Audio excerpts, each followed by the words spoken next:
அம்மாமா அம்மாமா வர வழியில ஸ்டிக்கு எங்கேயோ தொலைச்சிட்டம்மா. இருக்கியாம்மா?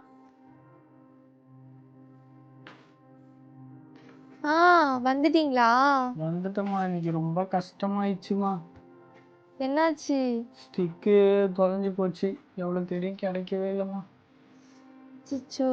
சரி விடுங்க, இன்னொன்னு வாங்கிக்கலாம். சரிம்மா. நீ சாப்பிட்டியா? சாப்பிட்டேம்மா. நாளைக்கு வேலையா போயிட்டு அந்த ஸ்டிக்கை வாங்கிடணுமா. சரிம்மா வாங்கலாம். ஆ இன்னைக்கு வேலை எப்படிம்மா போச்சு? போச்சுமா. எல்லா நாளும் இருந்தம்மா. இன்னைக்கு எங்க இருக்க? இங்கேதான் இருக்கு. மா ஆ இன்னைக்கு எப்படிங்க போச்சு வேலை? வணக்கம் போதமா போச்சு. அதை விட உனக்கு நான் இன்னைக்கு ஒன்று வாங்கிட்டு வந்திருக்கேன். எனக்கா? ஆமாம்.